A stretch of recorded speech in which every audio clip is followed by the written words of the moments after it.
They forced a poor single dad to cancel his own wedding, right in the middle of a snowstorm. At a luxury restaurant in New York, the bride's powerful family slid a prenup across the table and gave him one choice. Sign it immediately, or the wedding was over. They thought he was just a quiet man with nothing to offer.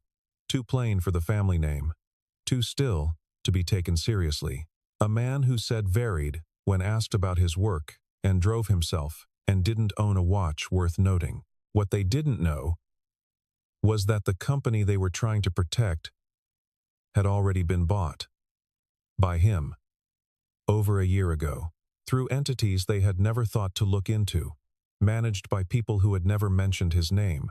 The prenup was designed to tell him who he was. It turned out he already knew, and by the time the snow stopped falling, their entire world would belong to the man they tried to throw away. The snow had been falling since 4 in the afternoon. By 7, when the car pulled up to Veronique, New York's most talked-about French restaurant on the Upper East Side, the sidewalk had disappeared entirely beneath 4 inches of white. The doorman swept the entrance with mechanical disinterest. The city moved slower, quieter. The world contracted. Daniel Hartwell stepped out first. He stood for a moment on the curb, hands in the pockets of a charcoal wool overcoat that his daughter Emma had helped him pick out 3 Christmases ago. He was 41, lean, with the kind of stillness that people often mistook for shyness until they spent enough time watching him. He looked up at the restaurant's facade lit warmly from within, glowing amber through frosted glass, and said nothing. Behind him, Sophia emerged, brushing a strand of dark blonde hair from her face. She reached for his hand. "They're already inside," she said, in the tone of someone who had just swallowed something unpleasant. "I know," Daniel said. He hadn't asked how she knew. He hadn't needed to.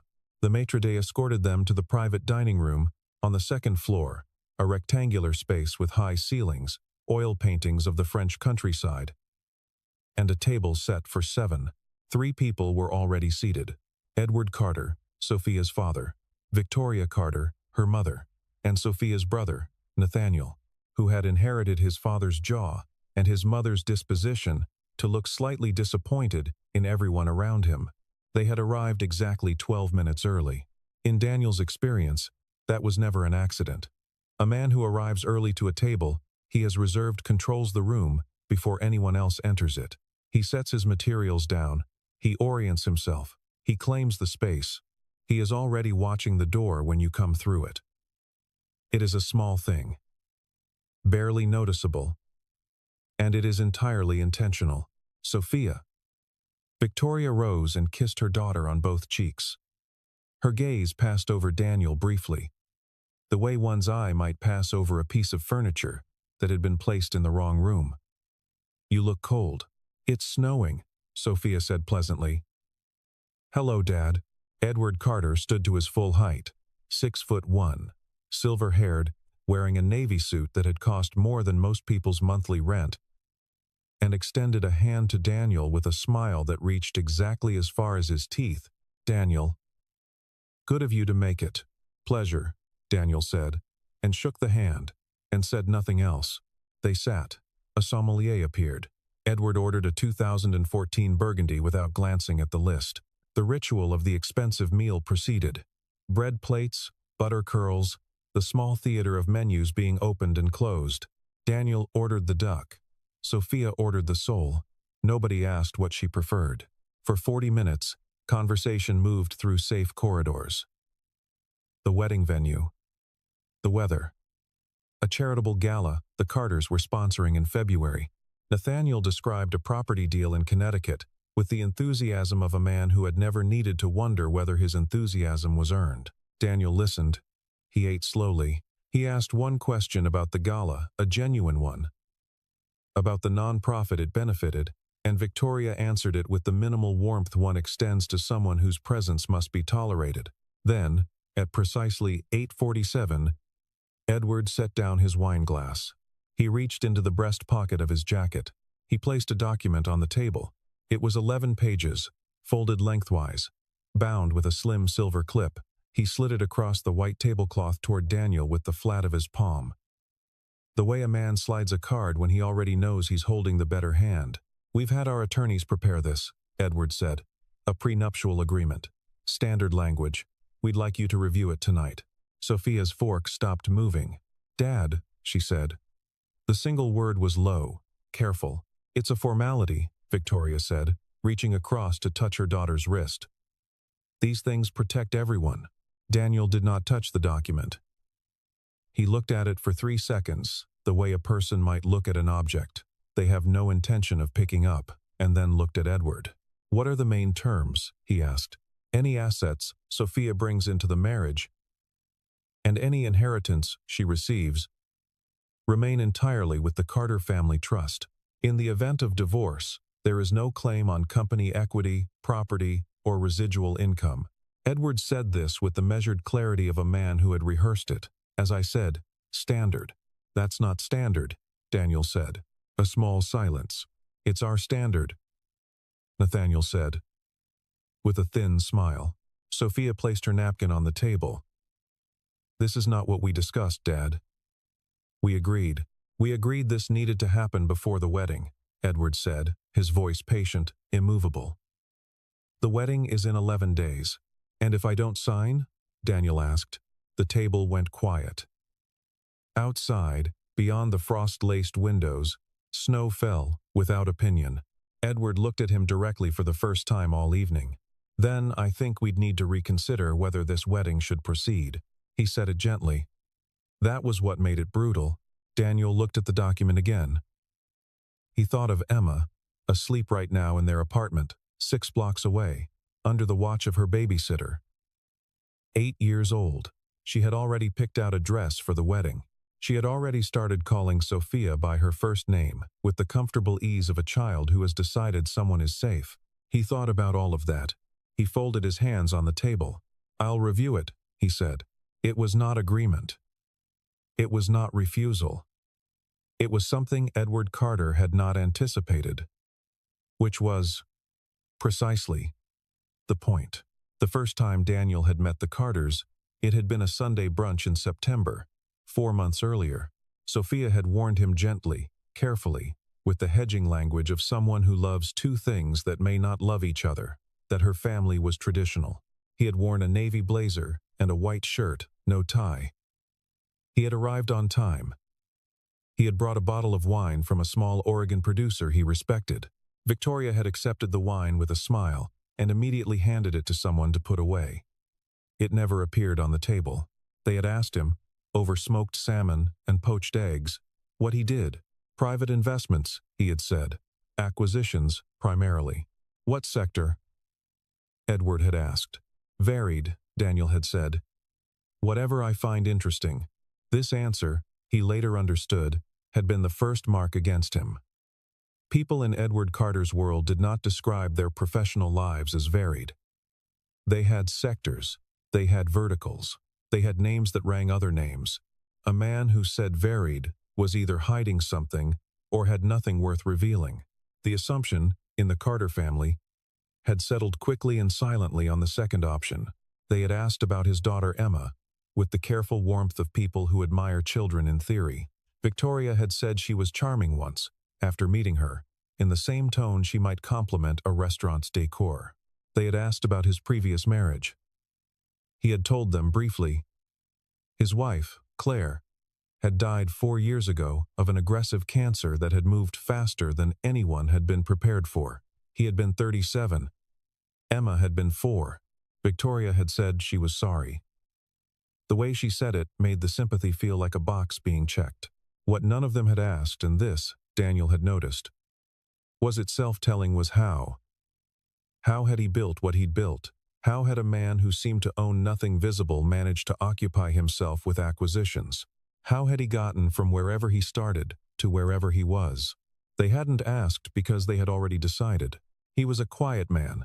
He wore decent clothes but no watch worth noting. He drove himself. He did not mention clubs, boards, or affiliations.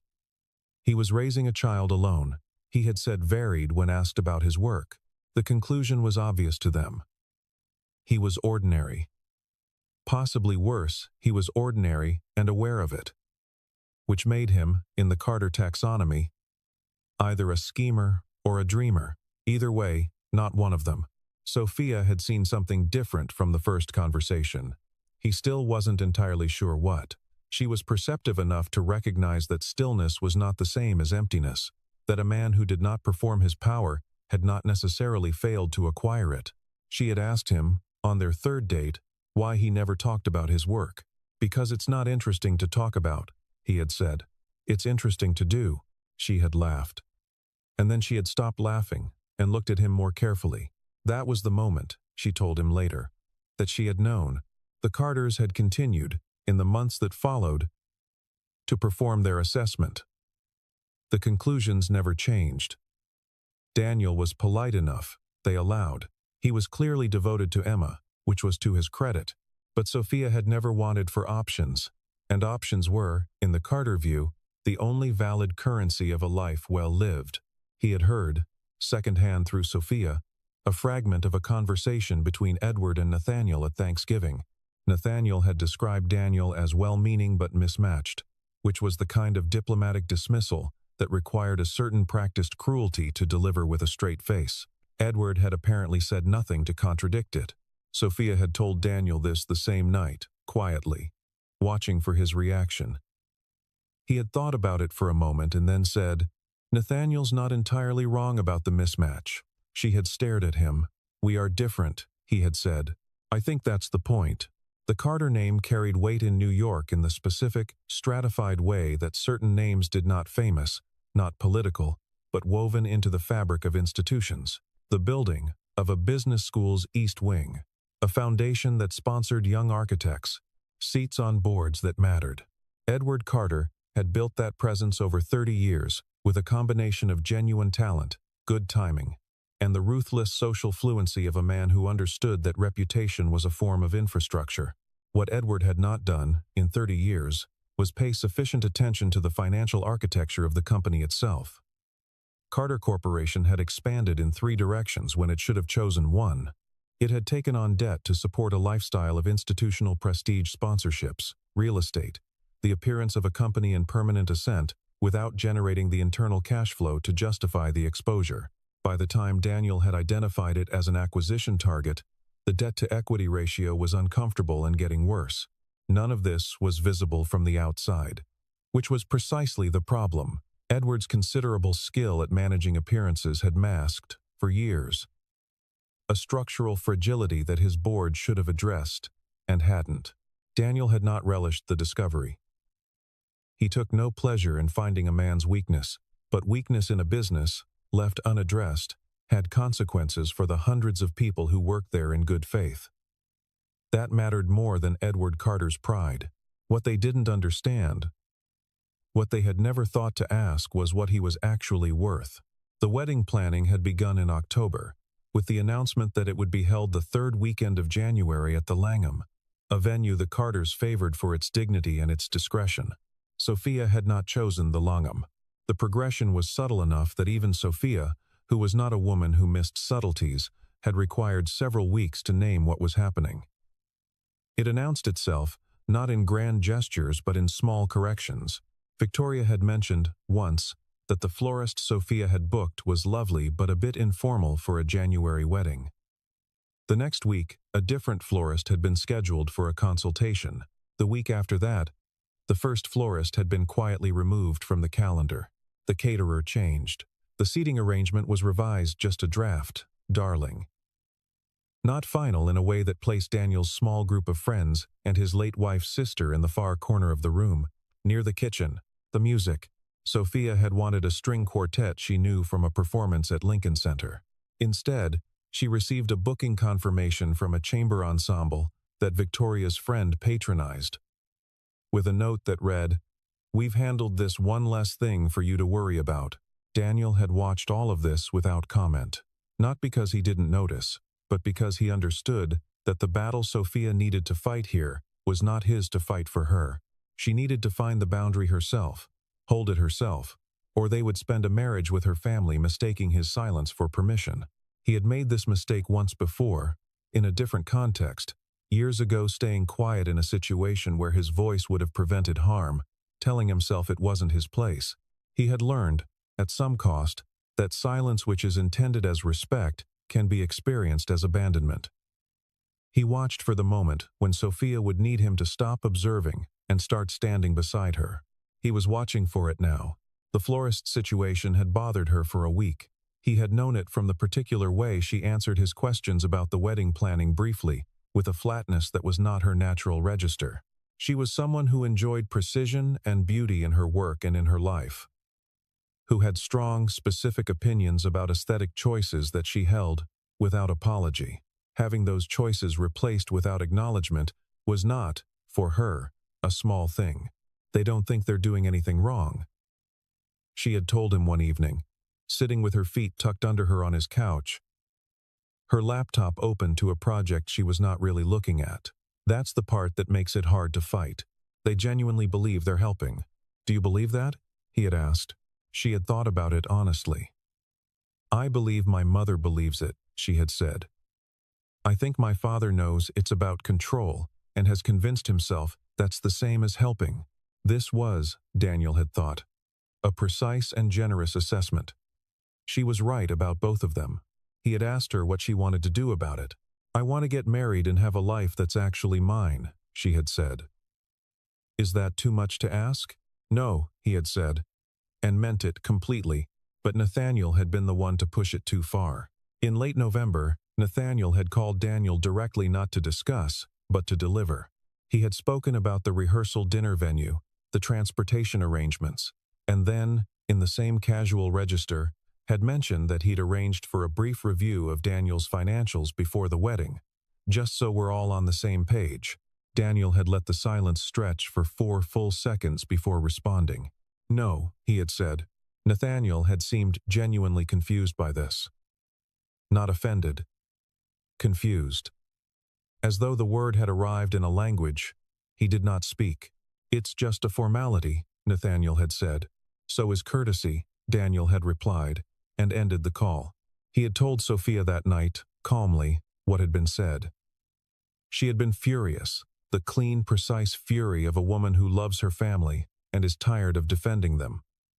She had called Nathaniel. The call had lasted 45 minutes. The review had not happened, but the prenup, Daniel had understood that night, was already being prepared. He took the document home that night and read every word. Emma was asleep.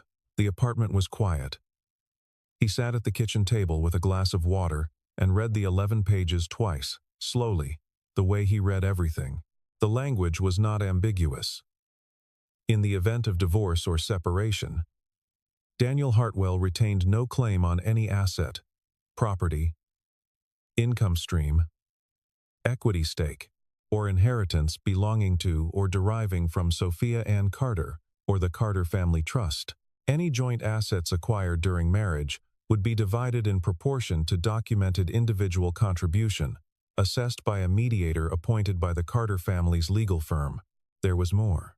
The document was precise, in ways that were almost admirable, if your admiration could survive knowing its purpose.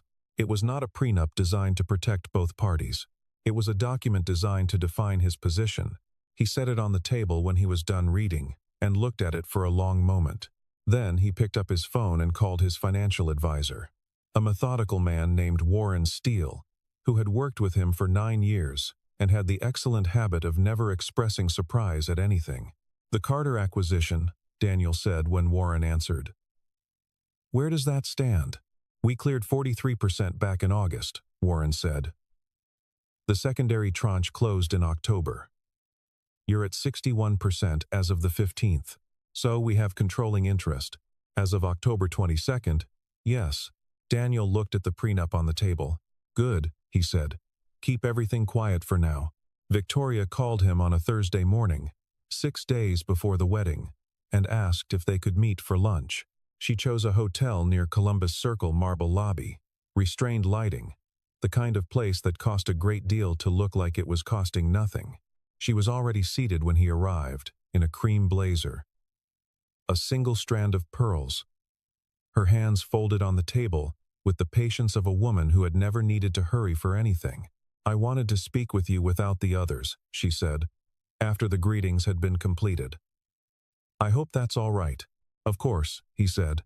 She spoke for 20 minutes, The speech was well constructed.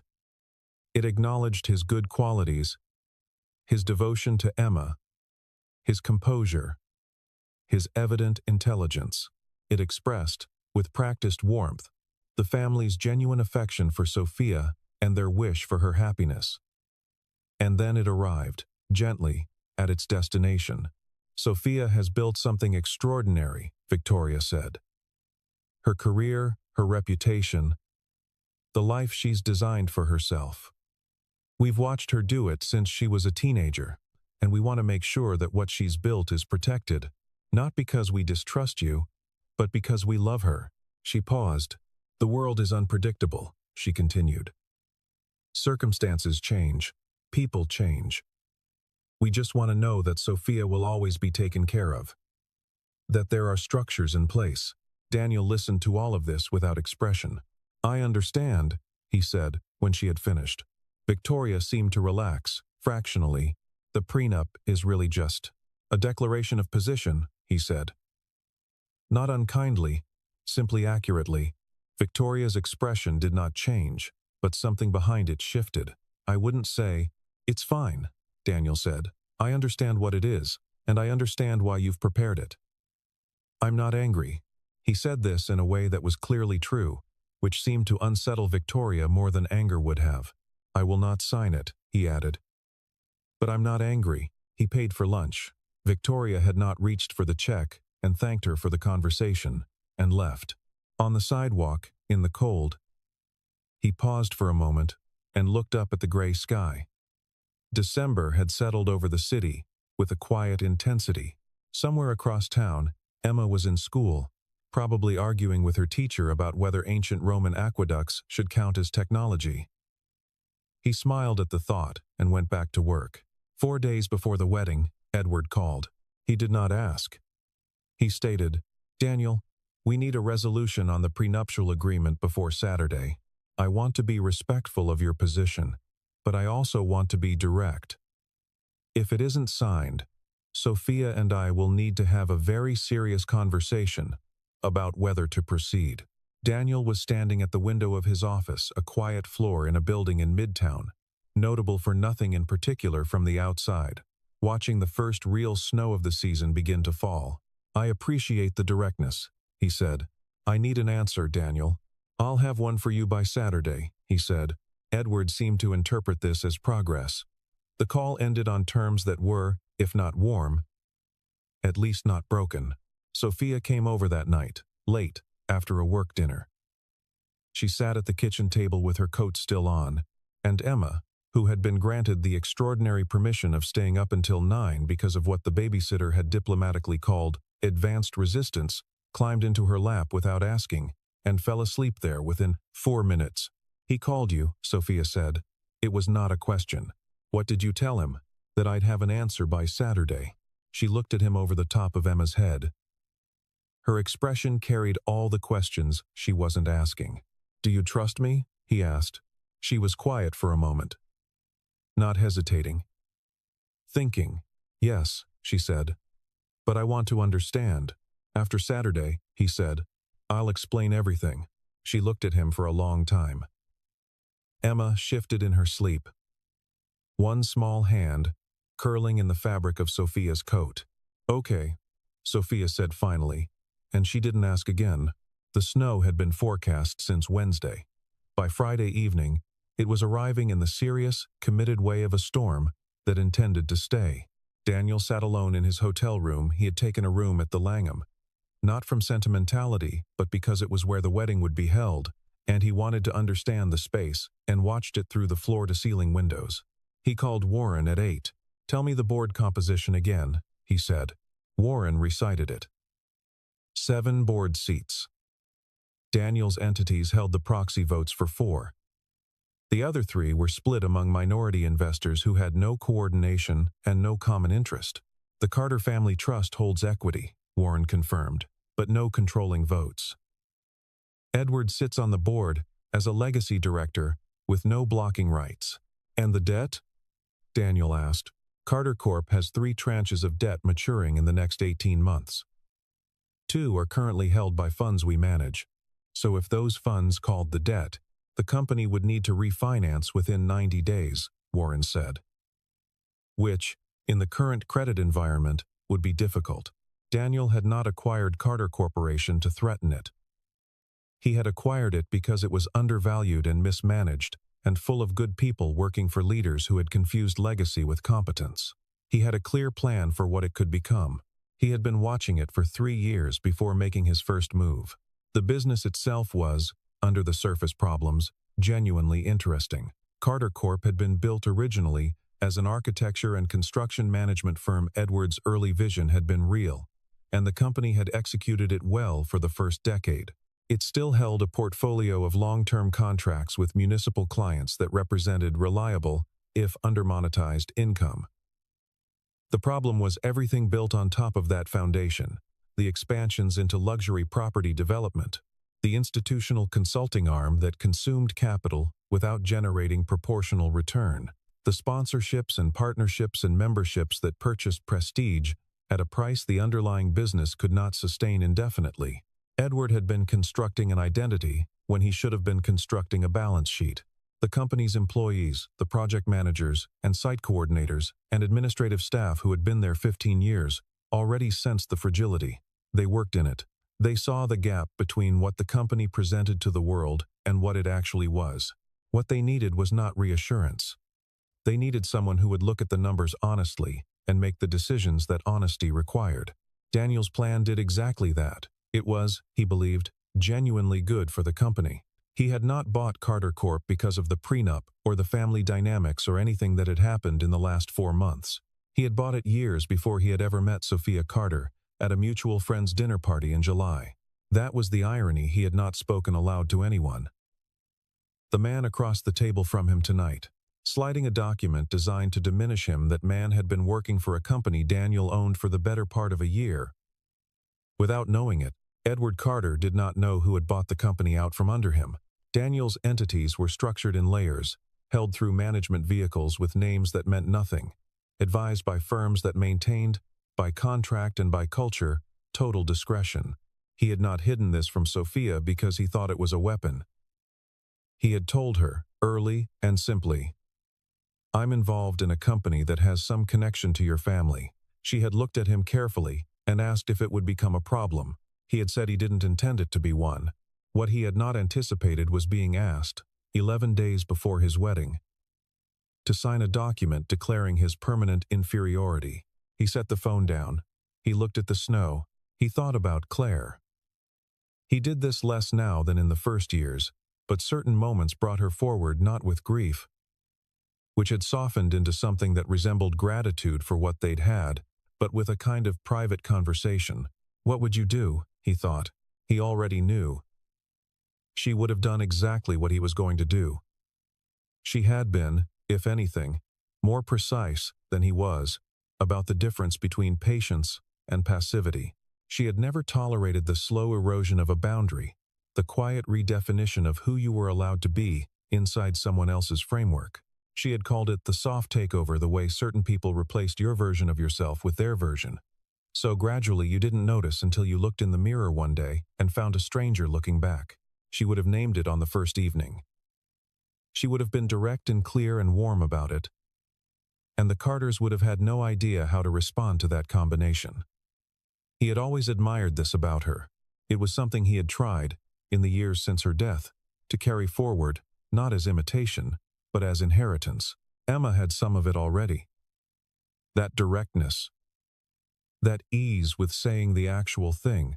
He had noticed it recently, and it had made him feel, with a quiet pride that was also a kind of longing, that Claire was still present in the world in the most important way. He ordered room service, a simple meal, eaten without ceremony, and went to bed early. He slept well. The wedding was scheduled for 2 in the afternoon.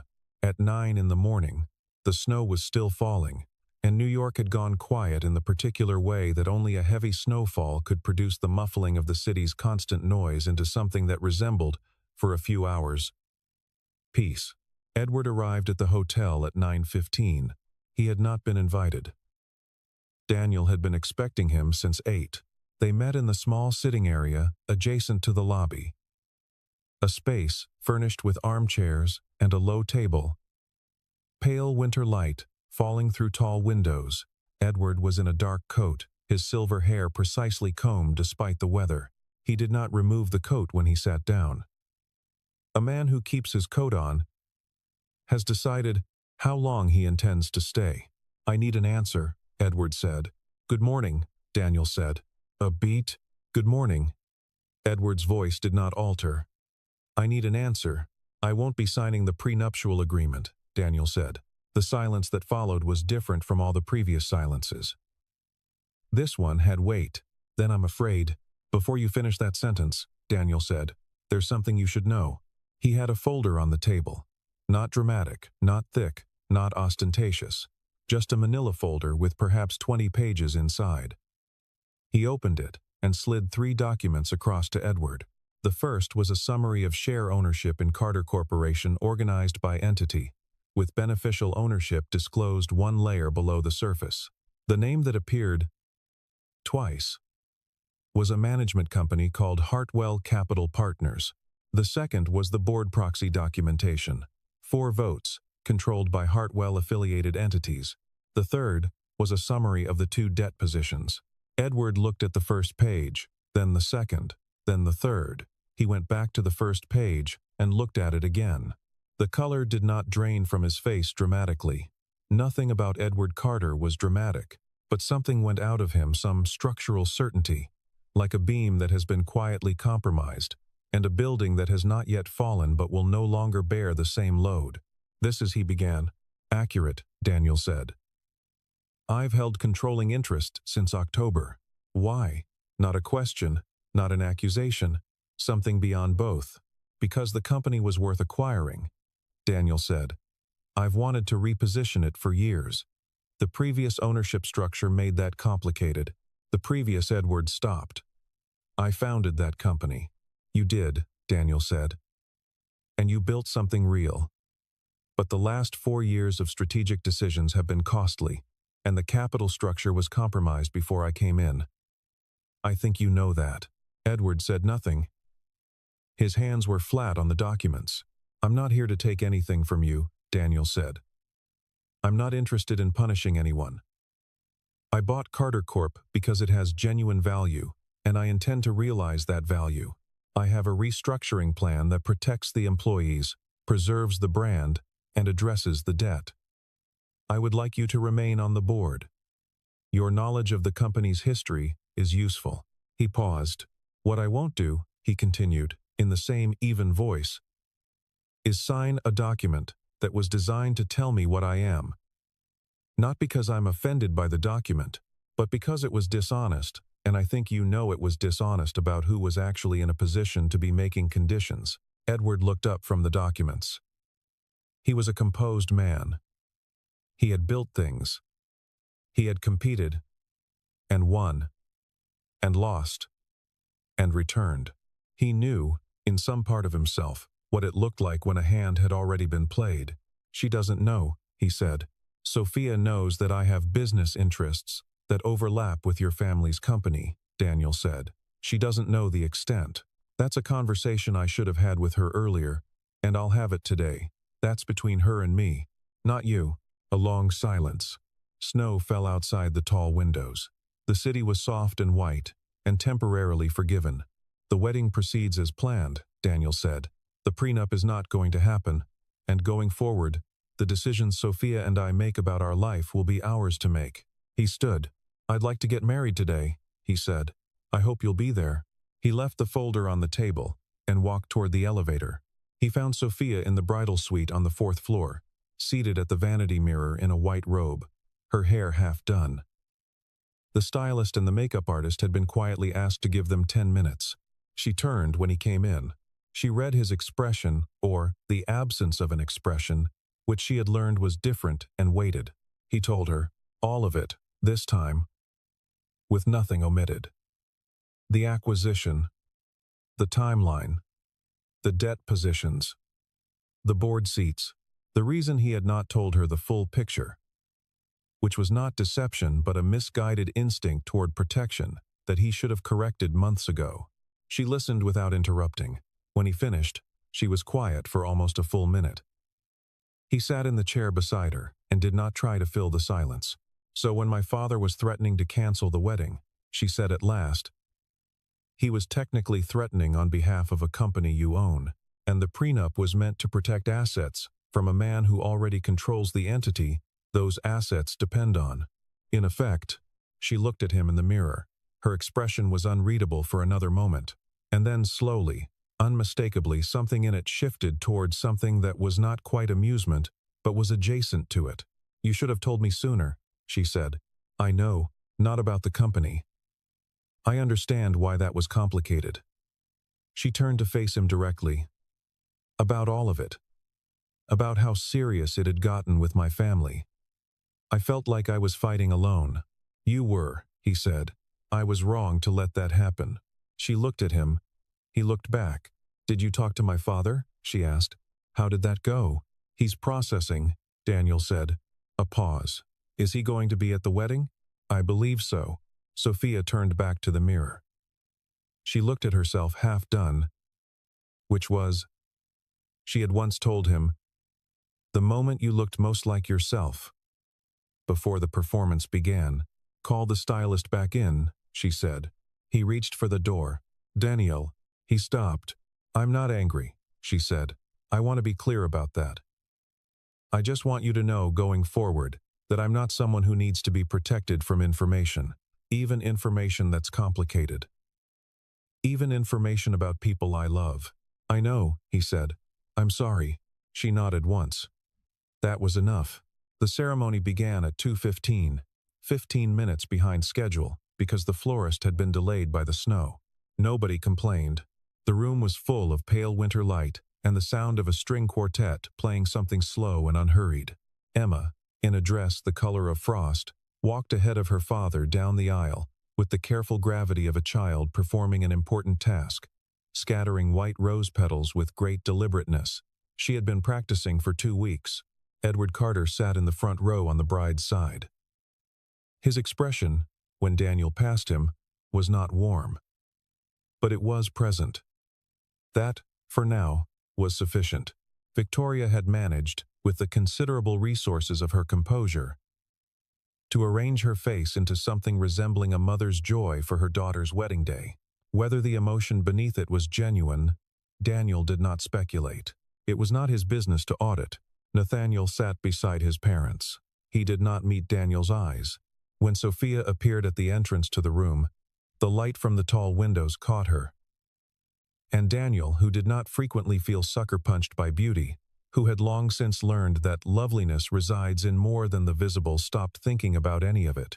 She walked toward him through the pale winter light and the quiet music, and she was smiling, not the composed, strategic smile she kept for her professional life, but the real one, the one he had first seen 6 months ago on a Tuesday evening, when she had laughed unexpectedly at something Emma had said. And the real person had surfaced without permission.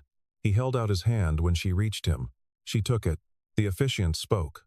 The vows were their own words, written over 3 evenings at the kitchen table in a process that had involved considerably more revision than either of them had expected. Emma, standing to the side, held the rings with the focused attention of a child who has been told this is important and has decided to take the instruction seriously. When it was done, the room filled with the sound of people who were, most of them, genuinely glad. In the weeks that followed, Daniel met with Carter Corporation's executive team. He did not arrive with ultimatums or declarations. He arrived with data, with questions, with a restructuring proposal that had been developed over 18 months and tested against every scenario his team could construct. The first meeting was on a Tuesday in February.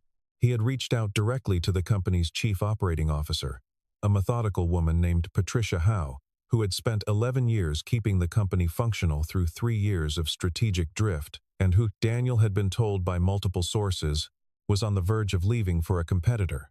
Patricia had looked at him across the conference table with the measured patience of someone who had survived too many new promises to receive them with enthusiasm. "Tell me what you're actually going to do," she had said, before he opened the folder in front of him. He had told her. The debt restructuring, the asset consolidation, the reinvestment in the core business, the timeline. He had told her where the cuts would be necessary and why, and where he intended to grow. He had told her that the company's genuine strength, its long-standing municipal contracts, its experienced workforce had been systematically underinvested in, while capital was directed toward the performance of prestige. She had listened without expression. When he finished, she asked 5 sharp questions. He answered 4, cleanly. On the 5th, he said, "That's a legitimate problem, and I don't have a complete answer yet. I'd like your thinking on it." She had been quiet for a moment. "Okay," she had said. Not warm, not sold, just, "okay." The response of a professional who is suspending judgment but has not suspended attention. That was sufficient. Daniel understood that trust between people who work together is built in increments, and that the first increment is simply, "This person will not waste my time." The employees of Carter Corp had been living in the low-grade anxiety of a company that everyone could sense was drifting. The first all hands, when Daniel addressed the full staff for the first time as the company's controlling shareholder, was not theatrical. He explained the plan. He explained the timeline. He explained what would change and what would not. The applause at the end was not enthusiastic. It was relieved. Edward agreed to remain on the board. He attended the first 2 meetings in the coiled silence of a man reconstructing his understanding of a situation. And by the 3rd, he had asked 3 sharp and genuinely useful questions about the restructuring of the company's legacy contracts. Daniel answered them seriously. He did not perform gratitude for Edward's participation, and he did not diminish it. He engaged with the substance of what was offered. That was how it began. It did not become warmth quickly. There was too much for that, too much assumption, too much condescension, too much history in which a man had been weighed and found, incorrectly, to be without substance. But something changed, slowly. Edward was not, underneath it all, a stupid man. He was a proud one, which was different. And pride could, in the right conditions, be redirected. By March, he had stopped attending board meetings in the posture of a man performing composure, and had started attending them as himself, someone with deep knowledge of a company's history, who had made real mistakes, and was deciding, at 64, what to do with what remained of his professional life. Victoria remained careful, polite. She sent a handwritten note after the wedding that was gracious without being effusive. At Christmas, she spent 40 uninterrupted minutes talking to Emma about a book. Emma was reading a thick fantasy novel about an empress and her court, and emerged from the conversation with the look of a woman who had been surprised by Lucky Senta, something she hadn't expected to enjoy. She said nothing to Daniel about it directly. She didn't need to. Emma, for her part, had no interest in any of the adult politics. She had Sophia, she had her father, she had a new room in the apartment they had found uptown, with a window seat that looked out over a courtyard where pigeons convened with great seriousness every morning. These were the relevant facts. Everything else was background. Nathaniel was the hardest. He had structured his identity around his position in a family hierarchy that had, in the course of one January morning, been quietly reorganized. He avoided Daniel for 2 months, and when they eventually sat in the same room at a family dinner in March, the conversation was civil and minimal. Daniel did not push. Some recalibrations took longer than others.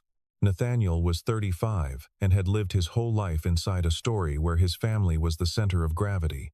Accepting that the gravity had shifted required something he had not yet been asked to develop: the willingness to be wrong about someone without it collapsing who he was. Daniel was patient. He had time. He and Sophia developed, over the early months, the private vocabulary of a real marriage, not performed ease, but the actual thing, which was slower to arrive and more durable when it did. They argued about small things and resolved them. They found the rhythms of a shared life, which required more negotiation than either had anticipated and yielded more comfort than either had expected. There was the question of Emma, which turned out not to be a question at all. Sophia had understood from very early on that Emma was not a complication to be navigated, but a person to be known. She had approached this with the same precision she brought to her architectural work, carefully, without rushing toward a result before the foundation was ready. Emma had responded to this with the frank, uncomplicated trust of a child who recognizes when an adult is actually paying attention, and the three of them had found, over the course of a winter and a spring, the specific shape of what they were becoming. On a Sunday morning in February, when snow was again falling, a lighter snow this time, brief and gentle Daniel was at the kitchen table reviewing a document when Emma climbed onto the chair beside him and leaned against his arm. "Dad," she said, "is Sophia going to keep her last name?" He looked at her. "Why?"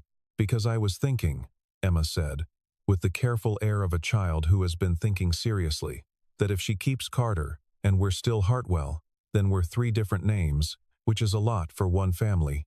He considered this. "That's a good point," he said. "She could be Carter Hartwell," Emma offered. "Or I could be Hartwell Carter. Or you could be all three." She thought about it. "Actually, that's too many names." He smiled. "We can talk to her about it. I already have thoughts," Emma added, which was her way of saying she had already made a decision and was now managing the rollout. "I'm sure you do," Daniel said. Emma nodded, satisfied with this, and climbed down from the chair and went back to her book, the thick fantasy novel, which she had now read twice and was reading again with the systematic focus of someone conducting a serious second investigation. He looked at the falling snow through the kitchen window. He thought about the restaurant in January, the 11-page document, the silver clip. He thought about a man who had arrived at a table, believing he was the one with the hand. He felt no triumph about any of it. Triumph required an adversary you had wanted to defeat, and he had never wanted that. What he had wanted was simple, and remained simple. A life built on honesty, in which the people he loved were not used as instruments of leverage by people who confused authority with love. He thought about Claire again, briefly, as he sometimes did in these quiet Sunday morning moments, not with sadness but with the steady, grateful knowledge that the things she had taught him were still operating in the world, through him, through Emma, through every choice he had made that came from that foundation, rather than from fear or pride, or the desire to be recognized. He had that now. More of it than he had expected, and in a shape he hadn't anticipated. Sophia appeared in the kitchen doorway with 2 cups of coffee, her hair loose, wearing the oversized sweater she had claimed from his closet in November and not returned. "Emma wants to renegotiate the family naming situation," he said. "I know. She sent me a preliminary proposal last night." She handed him his cup and sat down across from him. It included a footnote, citing precedent from the Empress novel. Sophia sat down, wrapping her hands around her cup. "She's going to be terrifying when she grows up." "She's already terrifying," Daniel said. Sophia smiled. The real smile. The one that had surfaced, without permission, on a Tuesday evening 6 months before the wedding, and had been arriving regularly ever since. Outside, the snow fell lightly, without urgency. The city was quiet. They drank their coffee. Some men prove themselves with noise. Others simply wait for the truth to catch up with the assumption. The distance between those two approaches